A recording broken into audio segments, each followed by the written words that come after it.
Entre terre et mer, entre ville et falaise, entre passé et présent se cache une petite parenthèse. Une parenthèse de quiétude, dont le dernier gardien partage les lieux avec les lapins de la Grande Garenne.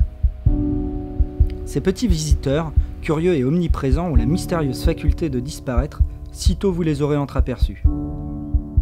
Ils s'engouffrent dans leur vaste terrier souterrain, véritable labyrinthe digne de Dédale. Mais, en y regardant d'un peu plus près, ils sont là. Les quelques indices, les pistes, les chemins, les preuves. Cette drôle de parenthèse paisible ne l'a peut-être pas toujours été.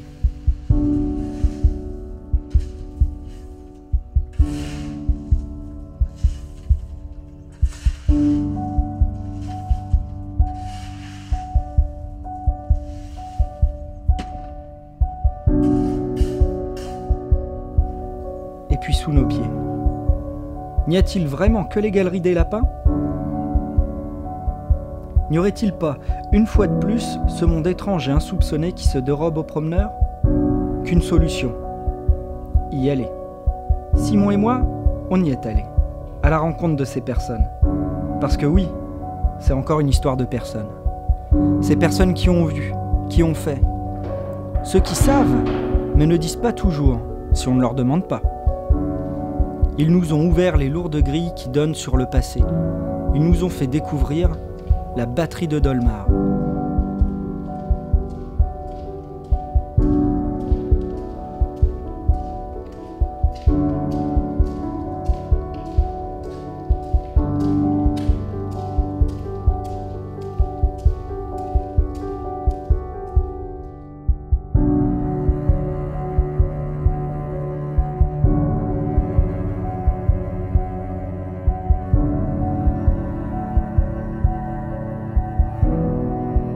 Pour comprendre ce lieu d'exception, il faut, une fois encore, se plonger dans l'histoire, dans notre histoire. Depuis 1517, Le Havre est un point d'ancrage, un petit port fortifié. En 1627, le cardinal de Richelieu, alors gouverneur du Havre, fait construire la fameuse citadelle qui défendra l'entrée du port et par là même l'entrée de la Seine. En 1667, Colbert, ministre de Louis XIV, finira l'établissement de la citadelle en y ajoutant un arsenal de la marine et en joignant les ports du Havre et d'Harfleur par le biais d'un canal de 6 km. Défendre le port et l'embouchure de la Seine menant à Rouen, puis à Paris, était une stratégie défensive vitale à l'époque. Et pour cause, dès 1694, une flotte anglo-hollandaise gagne les falaises du pays de Caux. Vauban est dépêché au Havre afin de renforcer les fortifications. Il estimera que la cité, par manque de canons, ne pourra résister à un bombardement. Il fait donc bâtir la batterie des Tuileries. Les galiotes à bombes ennemies ravagent littéralement le port de Dieppe, puis du Havre. 300 maisons seront détruites et réduites en cendres le 24 juillet. C'est la première fois que les Anglais bombardent la ville. Il apparaîtra évident que la maîtrise des côtes et de l'estuaire sera une priorité à l'avenir. En 1759, la ville sera de nouveau bombardée par les Anglais. Par la suite, Le Havre verra sa superficie augmenter, ses remparts toujours repoussés. En 1810, à titre d'exemple, Napoléon augmentera la taille de la ville de 140 000 m² à 210 000 m². En 1852, la ville s'agrandit toujours plus en annexant Ingouville, Senvic et Graville-l'Eure. Les remparts sont détruits. La ville est ceinturée de forts. Aujourd'hui, ces forts existent toujours, et vous les connaissez bien. Que ce soit le fort de Sainte-Adresse ou le fort de Tourneville, vous y êtes très certainement allés. Le premier abrite les jardins suspendus, et le second, les archives et le Tetris entre autres. Les forts de Sainte-Adresse, Tourneville et Frileuse, aujourd'hui disparus, assureront la sécurité de la ville. La crainte des ennemis de toujours, les Anglais, poussera la ville à se doter de nouvelles batteries. La batterie de Dolmar et la batterie de la Hève viennent assurer la sécurité du large et de l'estuaire dès 1892. La batterie de Dolmar est située juste à côté de la batterie de la Hève. Notre batterie aura donc pour tâche de défendre le chenal d'accès au port du Havre. Car en effet, Suite à la destruction de la citadelle et de la célèbre tour François Ier, l'estuaire et le port ont besoin d'une défense digne de ce nom. En juin 1940, les Allemands ne s'y tromperont pas. Ils y installeront une batterie de DCA redoutable. Elle tiendra tête aux bombardiers anglais jusqu'à la libération du Havre.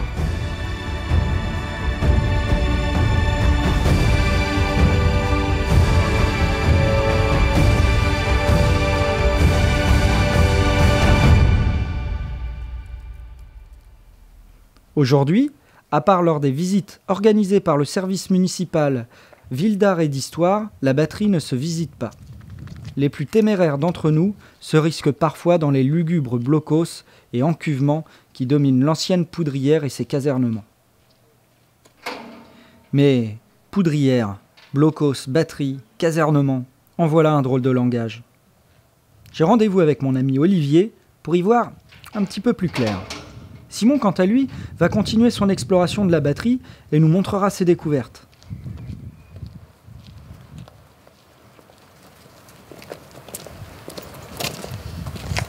Ah bah super la batterie. Mais on va commencer par le début. Donc présente-toi Olivier. Alors donc Olivier Le Tigné, passionné de fortification depuis de quelques années maintenant, presque 9 ans. Voilà, donc webmaster du site internet Mémoire et Fortification et de la page Passion Fortification sur Facebook. Voilà. D'accord. Ok. Voilà, bienvenue à Dolmar. J'ai un millier de questions. Peut-être pour commencer, là, les canons qui sont devant, c'était les canons qu'il y avait à la batterie. Alors, non, pas du tout. Les canons qui sont ici sont des canons allemands. Donc là, un canon de 88 qui était un canon qui était certainement sur un U-boat. Et ici, un canon de 50 mm qui a été récupéré dans la zone industrielle et portuaire du Havre. Ok, je suppose là les rails que je vois là-bas, c'était les rails qui étaient dans les magasins, non? Voilà, exactement. Donc ça, c'était des rails qui permettaient la manutention des pièces d'artillerie éventuellement, de tout le matériel et des obus pour pouvoir alimenter les pièces d'artillerie et la batterie. Ok. Bon vu le temps, je crois qu'on va aller se mettre à l'abri, ce sera mieux. Là. Ok, je te suis. Donc nous voilà dans le vestibule de la batterie de Dolmar. D'accord. Et est-ce que tu peux m'expliquer vraiment de A à Z la batterie de Dolmar? Alors la batterie de Dolmar, elle est placée ici, ça tu as vu ça dans tes recherches. C'est un endroit qui est très stratégique dans la mesure où le but était de fortifier, de protéger l'entrée du port du Havre et l'estuaire de la Seine. Donc on est sur une zone qui est élevée et sur tout ce secteur-là, on a construit plusieurs batteries. Donc la batterie de Dolmar qui est sur un lieu stratégique, donc en hauteur pour protéger l'entrée du port du Havre et l'estuaire de la Seine. Et donc on avait une succession de batteries dans ce secteur-là. Donc la batterie de la Hève à côté, plus bas la batterie de l'Épi-à-Pain et un peu plus loin la batterie du Clos des Ronces et la batterie de la Corvée qui était équipée d'un canon de 380 mm. Donc un canon, une des plus grosses pièces d'artillerie à l'époque. La légende dit qu'elle avait été récupérée du bateau du navire Jean Bart. J'ai lu ça quelque part. Mais visiblement c'est une erreur. Ah d'accord. Voilà. C'est peut-être bien justement de remettre les points sur les lignes. Exactement. Je t'invite à rentrer. On va... volontiers. Voilà. Ça sera plus au chaud ici. Vas-y, assieds-toi. Oh un café c'est pas de refus. Voilà. Merci.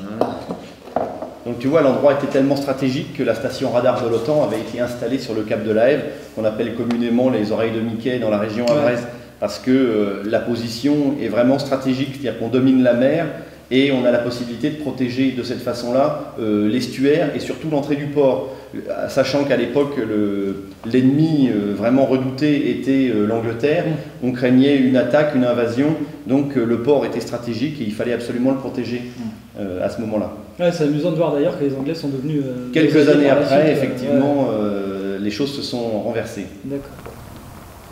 C'est ici que se trouvaient les premiers canons, c'est bien ça? Ça n'a pas trop changé, on dirait.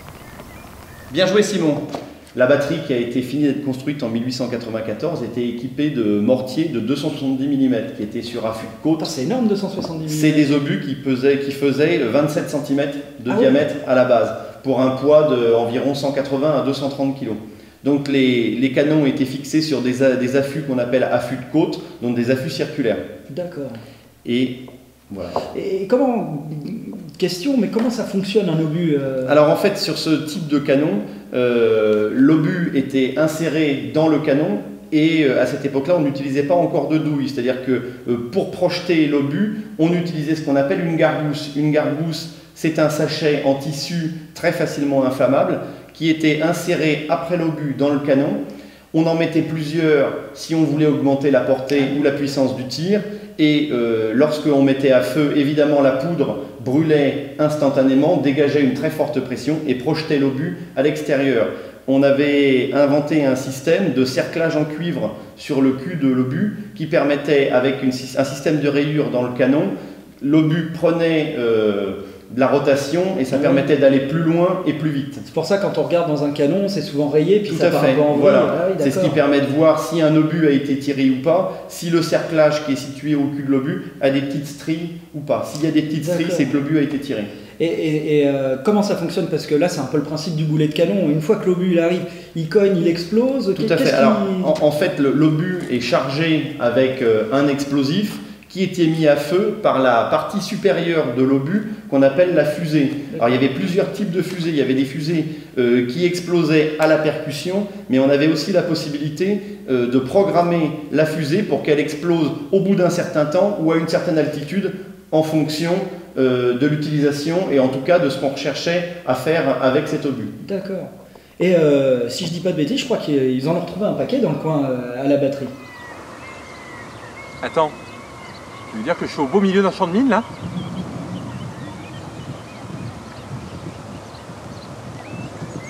Sois rassuré Simon, l'endroit a été dépollué il y a longtemps, mais il arrive qu'il y ait encore des objets qui ressortent du passé. Ah bah d'ailleurs, je crois qu'il y a une caisse de grenades qui a été trouvée il n'y a pas longtemps en face de là où on est. Pour en revenir au canon, entre chaque encuvement, une petite niche était installée et donc ces niches étaient appelées des niches à coup de sûreté et on y entreposait un certain nombre d'obus pour pouvoir parer à toute attaque. On a vu les mêmes au fort de Sainte-Adresse. Ah ouais, bah, y a pas de secret, c'est la même période. Voilà, tout à fait. Et donc les obus étaient stockés dans des magasins qui étaient situés sous les encuvements et ces obus étaient tellement lourds qu'ils étaient acheminés jusqu'aux pièces d'artillerie au moyen de monte-charge. Je crois que j'ai trouvé par là où les obus arrivaient. Mais dis-moi Olivier, la batterie elle finit pas de s'étendre. Tu plaisantes, mais elle finit pas de s'étendre effectivement et elle présente face à la mer un front de plus de 150 mètres de long. La vache! Et on installe assez rapidement un poste électrique pour alimenter un projecteur. Mais il servait à quoi ce projecteur? Pour les tirs de nuit, pour pouvoir éclairer la mer. Et ensuite? Et ensuite, en 1900, on ajoute 2 magasins bétonnés à chaque extrémité de la batterie. C'est pas très glorieux, hein. Alors malgré les apparences, on peut encore trouver des petits vestiges. Comme ces têtes de 20 mm qui provenaient très certainement du canon juste au-dessus. Approchez-vous. Ouais, dans l'état où elles sont, elles feront plus de mal, hein. Vous inquiétez pas. À la Première Guerre mondiale, la batterie, elle est toujours là ou est-ce qu'elle est un peu dépouillée pour le front? Alors c'est des choses qui se faisaient régulièrement à l'époque, mais la batterie est toujours là. D'accord. Et j'ai entendu parler d'un canon de 95 peut-être qui disparaît. Effectivement, visiblement, il n'y en aurait rien qui aurait disparu. D'accord. Je viens de trouver les restes de la batterie de 95 mm. Et c'était bien caché, hein. Dis-moi Olivier, c'est quoi ces parties arrondies là? Cet arrondi était l'emplacement dans le mur du support de canon. D'accord. Et pendant l'entre-deux-guerres, entre la Première et la Deuxième Guerre mondiale, qu'est-ce qu'elle devient la batterie? Alors en 1922, il y a un projet de modernisation qui est créé et à partir de 1925, on commence à installer des nouveaux encuvements pour des canons de 138 qui doivent être installés à la batterie.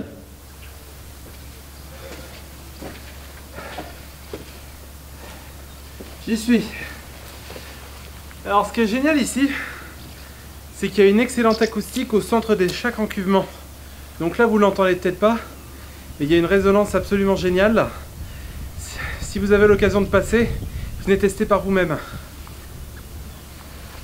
Alors je vais t'expliquer comment fonctionne une batterie potière. Tiens, passe-moi les crayons qui sont derrière là. Voilà.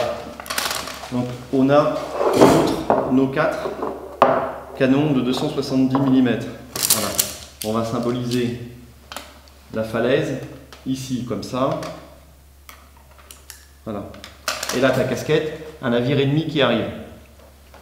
À chaque extrémité de la batterie, tu as des officiers pointeurs qui sont équipés d'appareils de télémétrie et de lunettes de visée. Ils font une triangulation pour pouvoir obtenir les coordonnées de l'objectif. Ces coordonnées sont transmises par liaison téléphonique au pointeur de chaque pièce d'artillerie qui déclenche le tir en direction du navire ennemi. Voilà, un poste directeur de tir bétonné sur 2 niveaux a été installé en direction du cap de la Hève. Il a la particularité d'être protégé par une plaque d'acier blindé de 20 cm d'épaisseur. Ah oui, 20 cm d'épaisseur. Attends, le poste directeur de tir, ça serait pas ce blocos là qui est en train de tomber là? T'y risques pas, Simon, parce que je crois que celui-là il va finir par tomber dans le vide. Mais j'ai quand même un doute. Au niveau du plan, il ressemble beaucoup au poste directeur de tir français. Mais peut-être bien que c'est allemand, je suis pas sûr. J'ai pas encore trouvé toutes les informations que je cherchais dessus. Et donc pour les obus éclairants, j'ai entendu parler de... Alors en fait, effectivement, on avait installé des canons qui tiraient des obus éclairants en arrière de la batterie pour justement permettre, comme leur nom l'indique, d'éclairer. C'est des obus qui avaient les mêmes caractéristiques que des obus classiques, sauf qu'ils produisaient beaucoup de lumière et ça permettait d'éclairer la zone. Mais par la suite, tout à l'heure je t'ai parlé du projecteur de 120 mm, mais par la suite on va installer un projecteur beaucoup plus puissant, justement pour éclairer encore mieux la mer devant la batterie. Ah oui, d'accord. Bon, c'est parce qu'il est devenu cet autre projecteur. Moi j'ai entendu dire que peut-être il serait tombé en bas de falaise, qu'on pourrait le trouver, mais je suis pas sûr là encore, c'est des rumeurs qui courent. Alors on est ici dans un encuvement qui a été conçu pour du 138 mm, mais a priori il a été utilisé pour autre chose, donc sans doute de la DCA. Alors, ce qui est très intéressant en fait dans cet encuvement, c'est juste là, venez voir un petit peu. Voilà, juste là, il y a un impact, donc peut-être une grenade ou peut-être un obus, on ne sait pas trop, qui a creusé un trou et qui a fait des impacts en étoile et également sur le mur. Mais qu'est-ce que c'est que la DCA? La DCA, c'est la défense antiaérienne. En allemand, ça se dit Flak, pour Fliegerabwehrkanone, ce qui signifie canon antiaérien. Ce documentaire, réalisé par l'armée des États-Unis, explique à ses pilotes comment éviter de se faire canarder.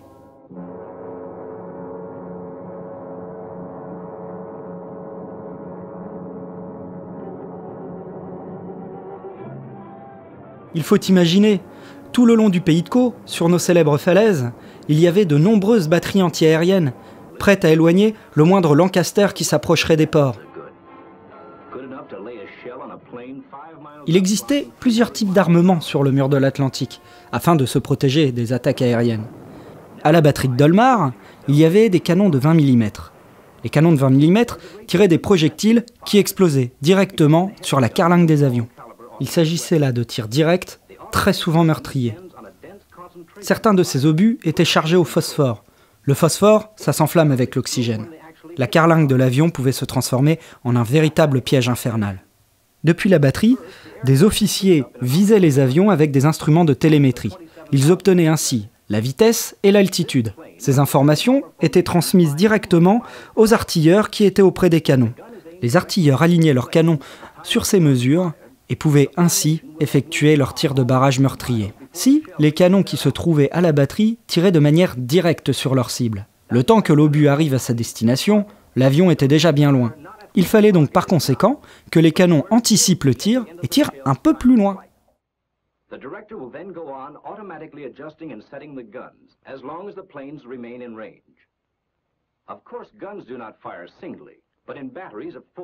C'est uniquement de cette façon qu'ils pouvaient atteindre leur cible.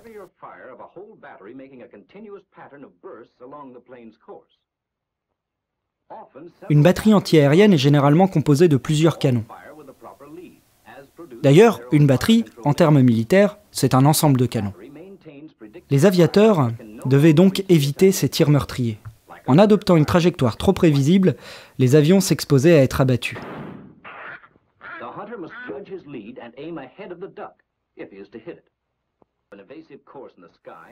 Aussi, pour éviter cela, devait-il opter pour une stratégie plus aléatoire.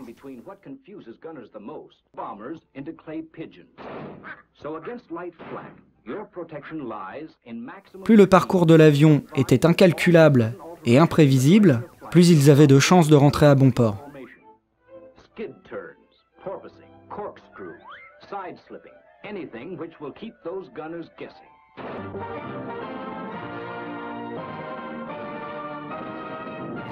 Mais dis-moi Olivier, tous ces artilleurs, tous ces soldats, ça en faisait du monde.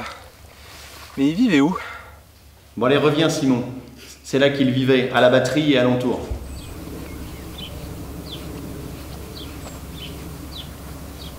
Et c'était là qu'il y avait la maison du gardien. Il reste plus que les fondations, dis donc.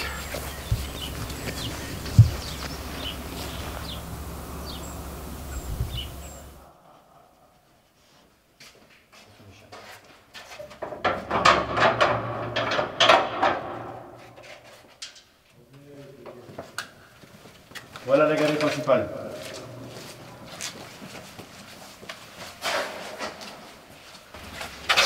Et ça, c'est quoi Alors ça, tu vois, c'est un vestige intéressant de la batterie d'origine. Il faut imaginer que la batterie, il n'y avait pas d'électricité. Donc tout l'éclairage, c'était des lampes à bougie ou des lampes à pétrole. Donc là, c'est un support qui permettait de fixer une lampe à pétrole. Donc tu vois, la brique ici, elle est évidée parce que la lampe, évidemment, était un peu plus grande. Donc on l'accrochait comme ça sur le support. Et évidemment, pour rattraper la voûte, l'angle, donc pour que la lampe soit bien à la verticale. Donc ça, c'est un vestige vraiment de cette époque. Okay. Voilà, on continue.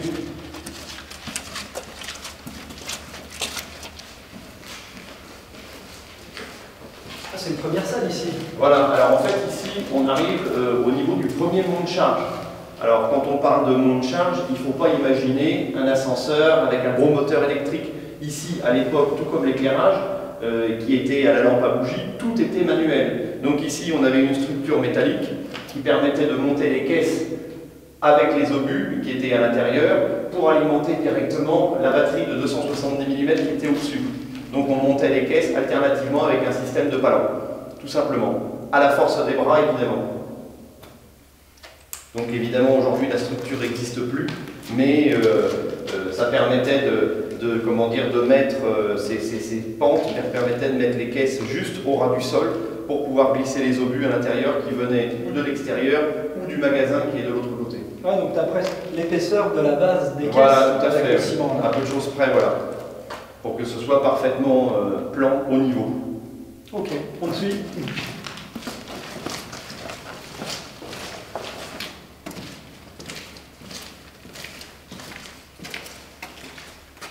C'est bizarre, t'as l'impression que ça part à gauche, ça part devant. Alors en fait, on arrive au premier carrefour de la galerie, tout simplement avec ces deux niches de renfoncement comme ça, parce qu'il fallait bien pouvoir faire demi-tour, ou en tout cas manœuvrer avec ou les chariots pour transporter les obus, ou éventuellement le système de transport des obus sur la voûte qui a peut-être existé ici comme à Sainte-Adresse, donc avec un système de palans à chaîne aussi pour les transporter, mais il fallait bien pouvoir stocker du matériel dans des coins pour éviter de se gêner. D'où l'intérêt d'avoir ces deux niches qui permettaient de manœuvrer sans se gêner et de stocker des choses en les rangeant à l'intérieur. Et du coup, il y a d'autres choses à voir ici? Alors par exemple, tiens, regarde. Alors tu vois ce que les gens ne remarquent pas quand ils sont dans la batterie. Ici, en fait, c'est les marques circulaires qui sont par terre. Ben, il s'agit des obus qui étaient stockés ici avec l'humidité du sol et le temps. Le métal a rouillé et a imprimé la marque de l'obus dans le sol sur le ciment.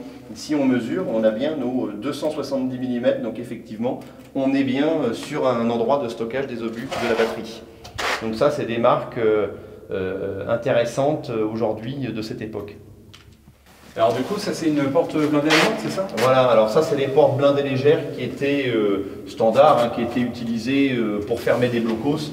Tels qu'ils étaient sur les dessus de la batterie. Évidemment, dans la partie souterraine, il n'y avait pas de porte blindée de ce type. Mais on regarde, il y a même encore le joint qui est derrière. C'était pour protéger les gaz? Voilà, tout à fait. C'était les portes blindées qui permettaient de maintenir le local dans lequel étaient les soldats hermétiques avec un système de surpression pour éviter que ceux-ci soient intoxiqués par les gaz. Tout simplement. Donc, elles ont eu la chance d'être sauvegardées jusqu'à aujourd'hui. Et c'est très bien comme ça.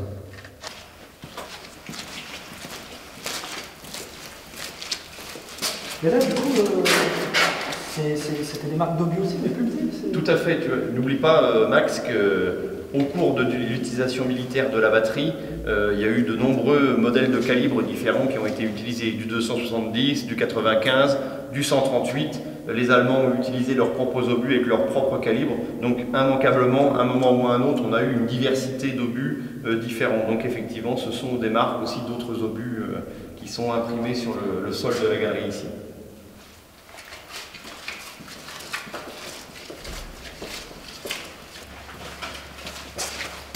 Alors l'idée, c'est quoi ce mécanisme du coup là? Alors en fait, il s'agit de la poulie haute d'un système qui permettait de monter les munitions depuis le magasin qui est en bas de l'escalier. Donc c'est une poulie de renvoi qui actionnait un système de chaînes et de câbles mu par un treuil actionné par 2 soldats en bas, parce qu'évidemment, encore une fois, tout est à traction à bras. Et donc ce système permettait de faire remonter les munitions depuis le magasin en bas. Donc comme un système de Noria avec un câble et une chaîne qui tourne sans fin, on mouline et ça permet de remonter les caisses directement dans la galerie. Et donc ils stockaient des obus en bas, c'est ça? Tout à fait. Alors en fait, le magasin qui est situé au bas de l'escalier, c'est vraiment le stockage principal. C'est l'endroit le plus profondément enfoui de la galerie, celui qui est normalement le mieux protégé, en tout cas en 1894 quand ça a été construit. Et donc c'était le stockage principal de poudre. Ah, de poudre. Ah oui, d'accord, aussi la poudre. Ouais. Après, au cours de l'utilisation de la batterie et de la modernisation des choses, ça a pu être amené à stocker autre chose que de la poudre noire, par exemple. Mais à la base, c'était vraiment le stockage de poudre dans des caisses stockées, vu que la poudre était ensuite installée dans les obus. D'accord. Tu nous montres? Bien sûr, on y va. On va faire un petit œil.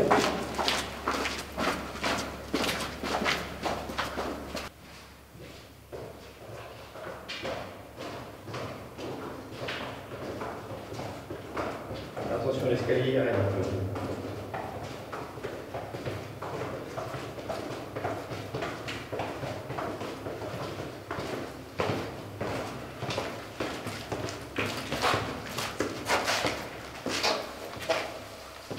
Alors voilà, on est sur la partie basse donc, du système de treuil qui permettait de monter les munitions. Donc à l'origine, ici, on avait le système de treuil qui était fixé, donc évidemment un peu plus haut que ça. Et contre le mur, on avait une manivelle pour 2 soldats, avec un palier qui était ici, et il y avait 2 hommes, un ici et un là, qui alternativement moulinaient comme ça. Voilà. J'imagine en décalé, quoi. Voilà, un système exactement. D'accord, je vois. Voilà. Et avec un système de levier quand même assez important et une multiplication pour permettre de pouvoir monter les charges jusqu'en haut de l'escalier. Donc aujourd'hui, il subsiste juste le palier au niveau du mur et un bout de l'axe qui était relié au treuil qui était ici. Voilà. Donc ça, c'est des choses qui sont quand même assez rares. Hein. On ne voit pas ce système-là partout. C'est vraiment adapté à la batterie ici. Hein. Et donc, la partie qui est ici sert un petit peu de vestibule et nous permet ensuite d'accéder au magasin de stockage. Bon bah, on va jeter un œil. Allez, allons-y.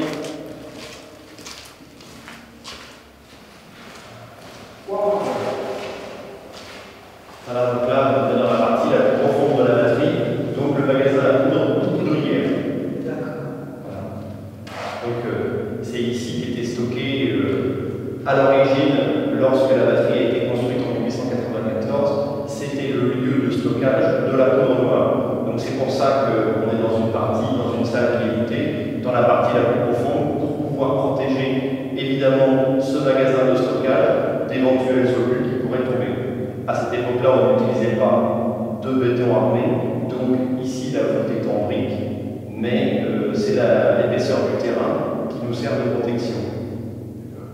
Et tous ces graffitis, là, ça date de quelle époque? Alors en fait, les graffitis qui sont ici datent de l'époque où la batterie était abandonnée dans les années 80, elle était devenue un peu un lieu de visite pour des personnes peu recommandables et donc servait un peu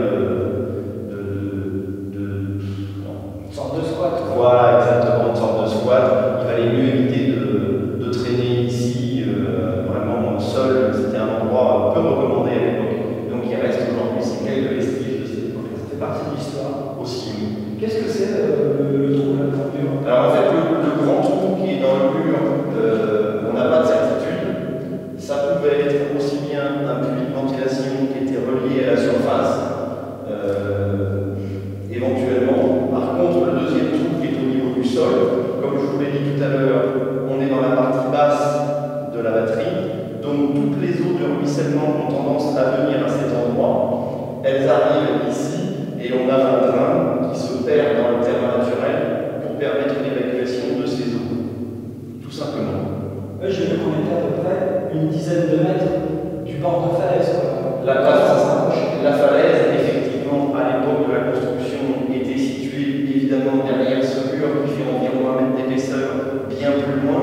Au cours des âges, malheureusement, la falaise avance et continue d'avancer aujourd'hui sur la batterie.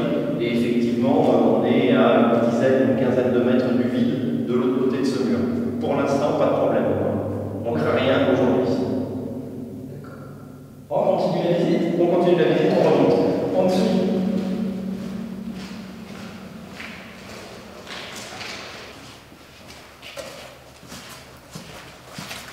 Ah, c'est tout petit ici. Qu'est-ce que c'était que cette pièce? Alors en fait, cette pièce, c'était l'atelier de remplissage des gargousses. Comme je vous l'ai déjà expliqué, pour tirer les obus, on utilisait des petits sachets de tissu très inflammable remplis de poudre noire qu'on appelle des gargousses. Et bien en fait, ils étaient remplis ici, ces sachets, donc dans cette pièce qui est toute petite. On amenait la poudre là directement et on les remplissait avant de les emmener directement sur les lieux du tir. Alors cette pièce, elle est caractéristique parce qu'il y a quelque chose qui n'est pas commun, c'est ce qu'on a ici. C'est pas un poêle, c'est pas un fourneau, c'est un appareil d'éclairage qu'on appelle un créneau à lampe. En réalité, évidemment, comme on manipulait de la poudre, il ne fallait absolument pas qu'on puisse avoir des risques d'explosion. Donc la lampe était placée derrière une vitre qui était située donc, dans ce foyer. Il y avait tout un système de grilles qui permettait à l'air de passer, mais qui empêchait la flamme d'en sortir, et en tout cas la poudre d'aller à l'intérieur. Et les gaz de combustion étaient évacués au moyen d'un tuyau qui ressortait, qu'on appelle un fumivore, et étaient évacués à l'extérieur. Et ça permettait d'éclairer le local en toute sécurité.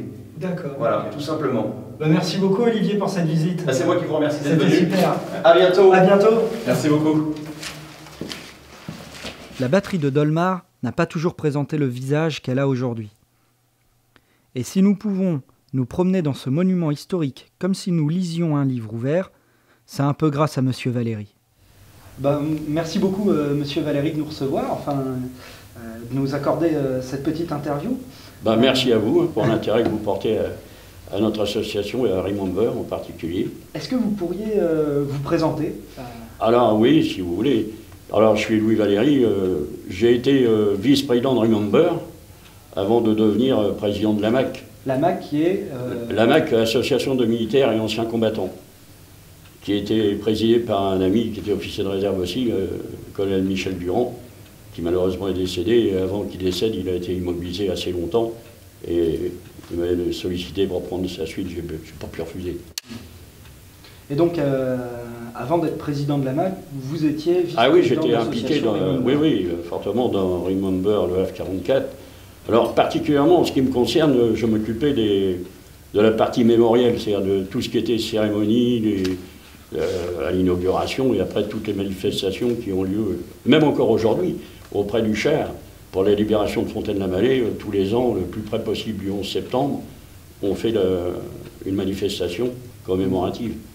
C'est une association qui avait quand même, j'ai envie de dire, une certaine aura, puisque là j'ai le Havre Presse du 9 au 15 septembre 1989, oui. Dans laquelle il y a en fait tout le numéro est dédié à votre association, à votre présentation en tout cas des événements qui ont touché le Havre en 1944. Ah oui, absolument. Alors, il faut dire que le Remember le 44, c'est une résurgence d'une association plus ancienne qui s'appelait les Sapeurs de l'Histoire. Alors, les Sapeurs de l'Histoire ont été mis en sommeil, l'association a été mise en sommeil, et le colonel Poupel a voulu réhabiliter, préserver les ouvrages existants, édifiés par les Allemands de la Seconde Guerre mondiale, et alors a pensé ouvrir une association qu'on a baptisé Remember le F44. Il a été président fondateur de ces deux associations, avec François Poupel. Alors, à l'origine, a été essentiellement constitué d'officiers de réserve. Avec les sapeurs de l'histoire, d'ailleurs, on avait procédé au recensement de tous les ouvrages existants tant sur le littoral qu'à l'intérieur, dans la périphérie du Havre. Et puis nous avions reçu, je ne sais plus si c'est en 75 ou 76, un écrivain, Eddy Florentin, qui était très intéressé par nos recherches, car il préparait un livre qu'il a intitulé « Le Havre à feu et à sang ». Ah ben je vois que vous l'avez ce livre, c'est bien. Voilà. Il me l'a d'ailleurs dédicacé à sa parution en mettant à l'homme qui fut notre guide pendant cette journée mémorable du... je ne me souviens plus la date exacte. Voilà. Il est également l'auteur de Stalingrad en Normandie, a dit Florentin. Mais revenons à Remember, le Havre 44. Alors, cette association, je vous l'ai dit, a été créée par le colonel Poupel. On avait décidé, en accord avec la majorité du CA, en place à ce moment, d'ouvrir un chantier d'insertion. Alors pourquoi? Parce qu'il s'est avéré que les travaux à réaliser pour préserver la batterie de Dolmar et la réhabiliter étaient tellement importants que seuls les membres de l'association ne pouvaient pas le faire. Bien sûr. Alors donc on a créé ce chantier d'insertion, qui a été une réussite. Alors le colonel Poupel était à l'époque aussi président des Fauvettes. Alors aux Fauvettes, il avait déjà des personnes insérées. Et il connaissait très bien les rouages administratifs et il a mené à bien cette mise en place rapidement. Et en plus, on avait la chance à l'époque de pouvoir bénéficier des compétences et des personnels des Fauvettes. Sur le plan administratif, il y avait même un architecte qui, je me souviens à l'époque, qui nous a fait les plans, on reviendra là-dessus, pour édifier le mémorial qui est à Fontaine-la-Mallée. Ah oui, le fameux mémorial Astonien. Ah oui, Astonien, voilà. Je crois que vous connaissez bien. Alors, c'est ainsi que le chantier a vu le jour sous l'appellation de RMB. Alors, RMB, on a ajouté à Remember le F44, RMB. Mais ça a été une erreur juridiquement. Il aurait été préférable de faire deux entités, avec deux conseils d'administration distincts, même avec les mêmes membres, et surtout une comptabilité distincte. Parce qu'il s'est avéré qu'après de nombreuses années d'exploitation, RMB a été mis en difficulté à cause de lenteur et de tracasseries administratives. C'est-à-dire qu'on payait les personnels qu'on insérait sur nos deniers, mais on recevait les subventions tellement tardivement qu'un jour, c'est l'URSSAF qui nous a mis en difficulté. Et du fait, on a été contraint de dissoudre l'association dans son ensemble. C'est-à-dire que Remember a dû être dissoute et on a, à partir de là, constitué une autre association pour préserver nos acquis qui s'appelle Memory le F44. D'accord. Voilà. Mais alors, Remember avait donc ce chantier d'insertion à la batterie de Dolmar. Oui. Et vous m'expliquiez un peu plus tôt que par la suite, elle a entrepris d'autres chantiers. Ah oui, ben oui. Alors c'est-à-dire que le chantier. Je vais ramener quelques photos, par exemple, de la batterie de Févretot. La batterie de Févretot, oui. Alors la batterie de Févretot, oui, ça me cause, bien sûr. C'est dans les années 90, fin alors 90. C'est Févretot. Ça a plutôt été entrepris, à mon avis, par Mémoire et Patrimoine. Par Mémoire et Patrimoine, je pense, par la oui, suite. Par la suite.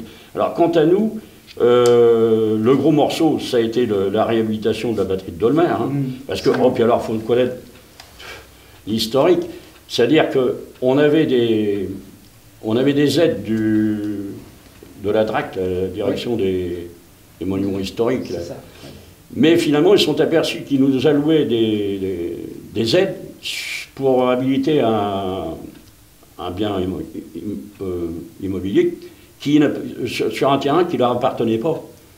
C'était à l'armée. Alors ça a demandé aussi, alors là ça a été très compliqué, on a perdu du temps à cette époque-là, et ça a demandé longtemps pour transférer de l'armée au monument historique la propriété, quoi. Enfin après ça s'est arrangé. Et quand le gros boulot, donc je vous l'ai dit, c'était la réhabilitation de la batterie. Une fois sa réalisation terminée, il fallait occuper nos gens. Alors on a cherché, on s'est ouvert sur l'extérieur. On n'avait pas entendu la fin. Alors on employait des personnels dans le domaine des espaces verts, notamment à l'École nationale de la marine marchande, au port autonome, la ville de Sainte-Adresse, enfin bref. Et puis on a aussi une agence immobilière qui nous a donné la réfection de certains appartements. Enfin là, ça marchait très bien, très très bien. Mais malheureusement, bon, on peut dire que ça s'est mal terminé à cause de problèmes administratifs, quoi. Mais, bon. Et donc aujourd'hui, si l'association Remember ne s'occupe plus de l'insertion, en tout cas à la batterie de Dolmar, c'est l'association Aquaco qui a repris. Aquaco, association avec laquelle on a d'excellentes relations et avec laquelle on travaillait déjà ensemble. On s'échangeait des travaux, des personnels, enfin, oui, il y en a toujours eu une bonne entente avec Aquaco, une association très performante. Et aujourd'hui, quand ça vous arrive de passer à la batterie de Dolmar, j'imagine que vous devez être quand même satisfait. Ah ben on est satisfait. Et puis alors, il arrive quelquefois, par exemple aux Journées du patrimoine, enfin je n'y vais plus parce que je suis trop pris par ailleurs, mais je voyais arriver des anciens personnels qu'on avait insérés, mais forcément je ne les reconnaissais pas toujours. Et ils me disaient, ah, c'est moi qui ai fait les soudures, là, c'est moi qui ai fait la peinture. C'était très valorisant. Ouais. Ah, très bien, je vous remercie beaucoup, Monsieur Valéry, pour cette interview. À votre disposition. Et voilà, je pense que... Et puis, je souhaite longue vie à Aquaco, mais à Aquaco, il n'y a pas de problème. Avec mon ami Jean-Jacques et puis avec Patricia, que je connais très bien, ça tient la route. Bonjour Patricia. Donc, si vous voulez bien vous présenter pour le... Ouais. Alors moi je m'appelle Patricia Leroux, je suis directrice d'Aquaco, donc on est une association. Notre siège social se trouve à Octeville-sur-Mer, dans une ancienne base de l'OTAN qu'on occupe depuis 1990. Voilà, moi je suis directrice depuis une quinzaine d'années, mais je travaille dans l'association depuis 1993. Les premiers salariés sont arrivés à peu près à cette époque-là, en fait, en 92, dans l'association. D'accord. Et donc, Aquaco et la batterie de Dolmar. Alors, Aquaco et la batterie de Dolmar, c'est une histoire relativement récente, puisque la batterie nous a été mise à disposition par le Conservatoire du Littoral en 2013, je crois, 2012 ou 2013. Aujourd'hui, alors dans un premier temps, elle nous a été mise à disposition parce qu'on avait des chantiers d'entretien d'espaces naturels sur le site du Cap de la Hève, puisqu'en fait la batterie de Dolmar elle est dans un ensemble naturel, un site naturel qui s'appelle l'espace naturel sensible du Cap de la Hève, qui appartient donc au Conservatoire du Littoral. Et donc le Conservatoire du Littoral, n'ayant pas d'utilité par rapport à ces locaux, nous a demandé si on voulait les occuper, sachant que nous, au démarrage, on avait des chantiers espaces verts, et donc on utilisait ces locaux pour ranger nos outils, pour que nos salariés déjeunent le midi. Depuis 2 ans, en fait, il y a une autre activité au sein de cette batterie, puisqu'on a aménagé une salle et on a une équipe de notre chantier d'insertion qui travaille sur la création de supports de communication. Donc voilà, c'est un petit peu ça l'histoire. Alors après, cette batterie, elle était auparavant mise à disposition de Remember, qui l'a réhabilitée, qui a fait tous les gros travaux de restauration, de reconstruction des murs, de rejointage, enfin voilà, il y a eu tout le gros œuvre a été fait par Remember. Remember ayant arrêté son activité, le Conservatoire du Littoral souhaitait avoir quand même une gestion de ce bâtiment, et du coup nous l'a proposé. D'accord. Et aujourd'hui, gérer un tel édifice, ça implique quoi? J'imagine qu'il faut quand même conserver les lieux. Alors oui, en fait, effectivement, on a de toute façon le bâtiment, à chaque fois qu'il y a une modification qui doit être faite, il faut demander l'autorisation à l'architecte des bâtiments de France. C'est pas un monument historique, mais voilà, il y a un classement quand même, hein, je ne sais plus exactement, mais effectivement, donc nous, de toute façon, on n'intervient pas directement, on ne fait qu'entretenir les parties qui nous sont mises à disposition, entretenir la cour, et après, à chaque fois qu'il y a des travaux à faire, là pour le coup, soit c'est nous, parce qu'on a repéré des choses, on signale au Conservatoire du Littoral qu'il y a telle ou telle chose à faire, et là après c'est une procédure classique, hein, le Conservatoire du Littoral passe des appels d'offres, et du coup cherche des prestataires pour les travaux. Ça peut être nous, comme ça peut être une autre entreprise d'ailleurs qui intervient si c'est des choses un peu plus spécifiques. D'accord. Et je sais qu'au pôle bâtiment, il y a un des membres d'Aquaco qui s'occupe de un peu de travailler. Voilà, alors effectivement, nous, au sein du chantier d'insertion, on a une équipe bâtiment qui est en charge de l'entretien de nos bâtiments. En grande majorité. Donc on a une grande partie du travail qui se fait ici sur le site de l'OTAN où il y a beaucoup d'entretien, mais il y a aussi du travail à la batterie. Donc l'équipe y intervient ponctuellement et il y a un des salariés de l'équipe, parce qu'il est d'une certaine manière un peu lié à ce lieu aussi, ça lui plaît bien de s'en occuper, qui travaille plus régulièrement, presque quotidiennement en tout cas là-bas sur le site de la batterie. Donc effectivement on l'appelle Momo, hein. Donc Momo il a toute une histoire par rapport à la batterie puisque il la connaissait depuis longtemps, et par ailleurs il a été salarié du chantier d'insertion Remember, donc il a participé aux travaux de restauration, de réhabilitation, il a vu tout ça se reconstruire. C'est lui qui a fait un petit peu le trait d'union entre Remember et nous d'une certaine manière, hein. C'est lui qui porte le relais, hein, voilà, et qui assure la continuité là actuellement. Oui. D'accord. Je vous remercie beaucoup de nous avoir consacré un peu de temps. De rien, merci. Merci. Je crois qu'on a de la chance au Havre. On a un patrimoine très riche, hors du commun. Et nos aînés se sont battus pour nous le transmettre. La batterie n'a pas fini de vivre. Et je pense que je dois vous présenter son ange gardien.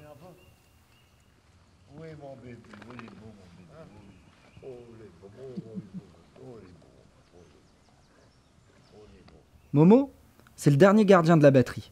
Il n'y en aura plus après lui. Momo, il a participé à ramener la batterie à la vie. Aujourd'hui, il continue de veiller sur elle, avec ses 2 chiens, Achille et Belle.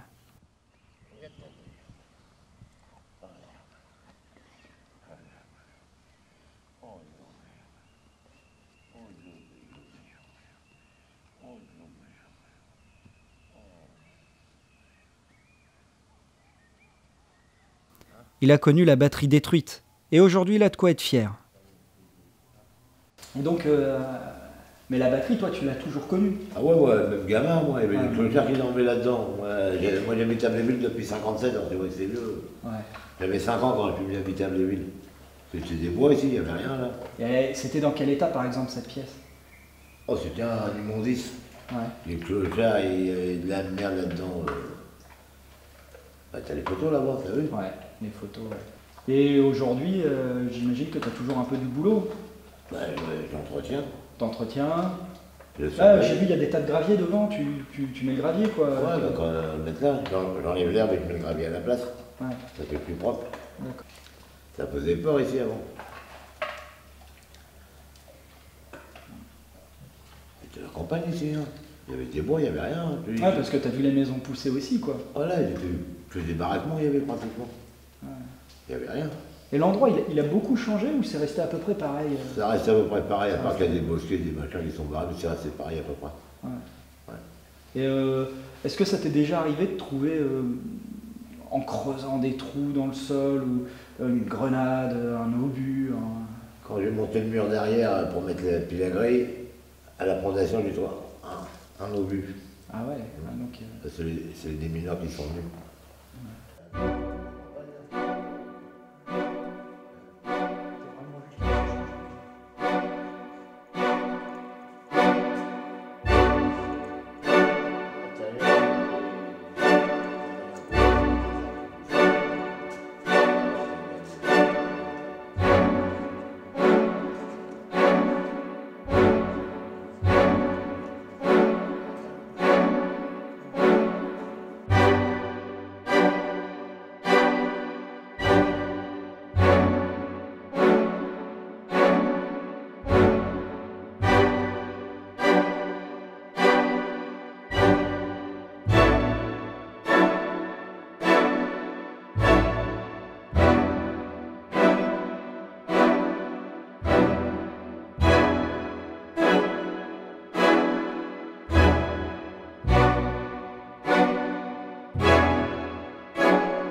Voilà 6 mois que nous sommes partis à la découverte du patrimoine havrais. Que ce soit en fouillant dans les archives municipales ou en partant à la rencontre de celles et ceux qui peuvent nous apporter des réponses, Simon et moi avons découvert une richesse historique et culturelle incomparable. Notre histoire commune, c'est un trésor qu'il faut apprendre à conserver. Nous, on a décidé de faire des vidéos, de partager à notre façon et avec nos mots, comme les amateurs que nous sommes. Alors, il peut y avoir des erreurs, des oublis. Mais c'est comme ça que Simon et moi on veut participer à la mémoire collective, en toute humilité, sans jamais nous poser comme de soi-disant experts. Nous ne sommes que 2 Havrais et nous aimons notre ville. Mais on n'aurait rien pu faire sans des organisations comme Remember, Mémoire et Fortification ou encore Aquaco aujourd'hui. Alors on veut dire merci. Merci à tous ceux qui ont participé à sauvegarder notre identité locale. Merci à ceux qui, dans l'anonymat le plus complet, ont refait les murs, les grilles, les portes, et à ceux qui ont entretenu, nettoyé, réparé. Encore une fois, c'est une histoire de personnes qui se cachent derrière un monument local. Encore une fois, c'est en allant à la rencontre de ces personnes que Le Havre devient un peu moins secret.